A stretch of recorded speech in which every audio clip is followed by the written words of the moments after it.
I never, ever thought I would talk about this on the air, but I feel compelled to tell you that seasons have changed again, and it is becoming more and more apparent, and you need to know what you're dealing with. We keep thinking that this is a political thing. It is not a political thing. I never thought I would share this, and take from it what you will. I mean, you can dismiss it.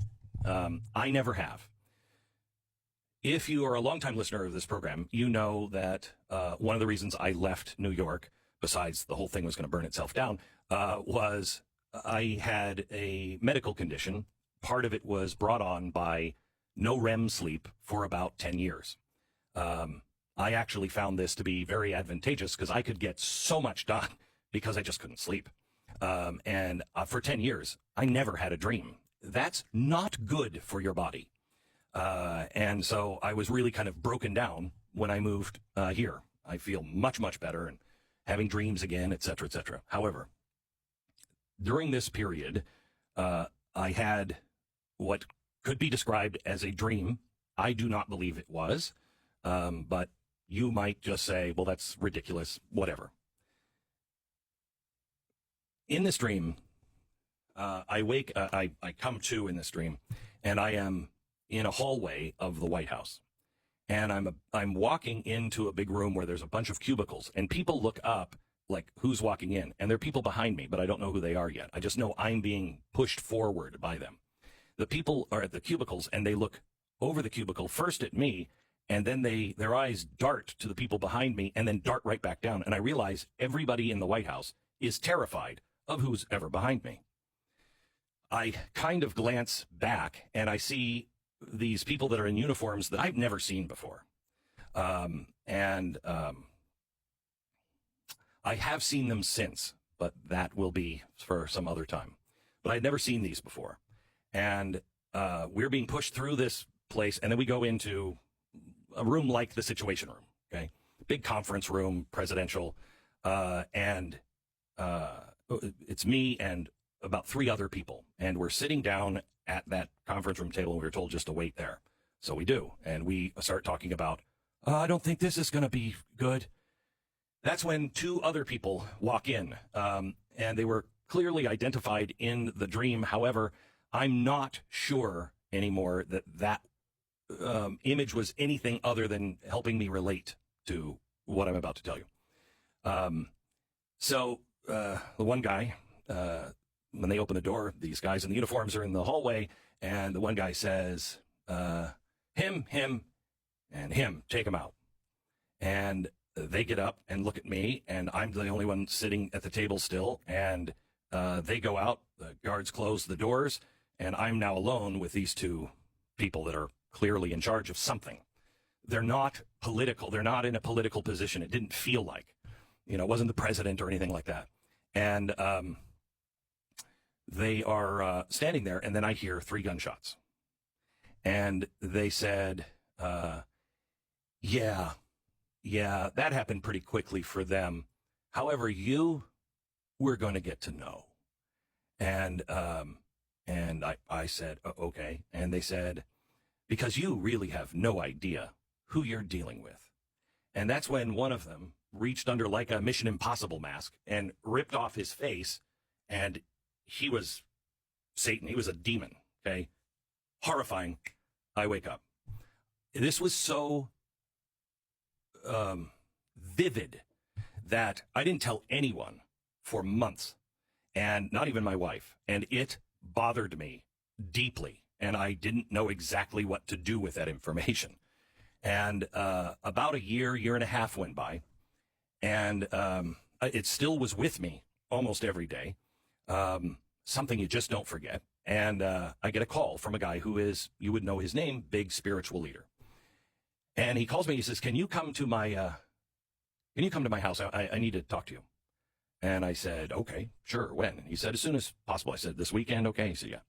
So I fly out. My wife and I stay overnight. We're going to see him the next morning. And that night, I have the exact same dream. And I wake up, and I'm just in a panic. And we get in the car. I don't tell my wife. We get in the car, and she said, this is going to be nice. And I said, yeah, except I'm having a hard time breathing right now. And she said, why? And I said, because I had that dream again last night. Remember, 10 years, no dreams, 2 dreams, the same one, and then the same one about a year and a half later. And she said, you should talk to him about that. And I said, no. If the Lord wants me to delve into it, he'll bring it up. No, I don't want to talk about it. And so we go into the guy's house. We sit down. He's sitting on a couch, and he sits down. He sits right on the edge of the couch, and he leans into me, and he says, sometimes the Lord talks to people. I said, uh-huh. And he said, and sometimes people like you, he'll speak in many different ways. Uh-huh. Including dreams or visions. And I said, right. And he said, and this is when he leaned in, and you know exactly what I'm talking about. And I said, uh-huh. And he said, do not dismiss that dream. Do not ever dismiss that. And I said, okay. He sat back and he said, that's it. That's all I wanted to say. That was it. I have made choices on this show based on that. You might find that ridiculous. Maybe you don't. I will never dismiss that. I'm sharing it with you today, 10 years later, because you must not dismiss what you're dealing with. We are not in a battle of politics. We're not. Politics and our whole culture has become evil. I started this hour talking about what this pedophilia stuff that is going around and how nobody will even say anything that the designer of this uses the hashtag Moloch. That is the god of child sacrifice. This is what we're dealing with. Now, I never thought that I wrote the book, Eye of Moloch. I never thought the average person who was involved in all of this stuff even believed in any of that. But they are being put into situations where some leaders, and I'm not talking politically in this particular case, I'm talking about that designer. I do believe they know what they're doing. And we are worshiping Moloch. We are worshiping Baal, and they are demanding our children as a sacrifice.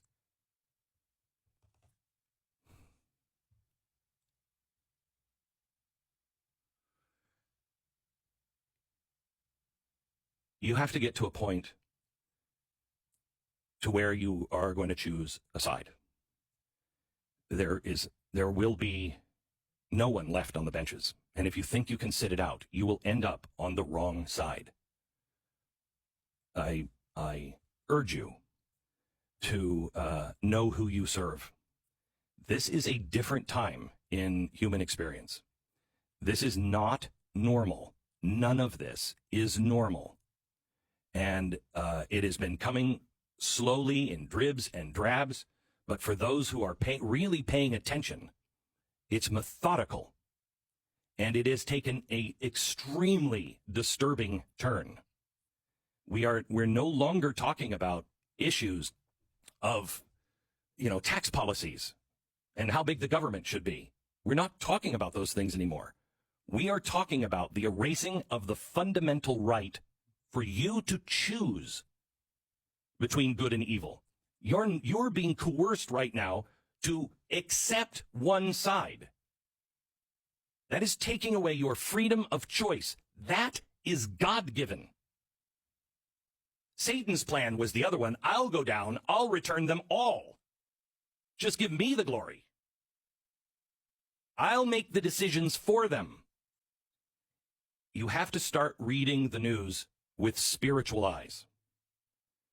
I also urge you to start getting yourself back into the fold, whatever fold it is, of God. Get back to a place to where your eyes and ears are attuned to the Spirit, because you will not make it through this storm without it.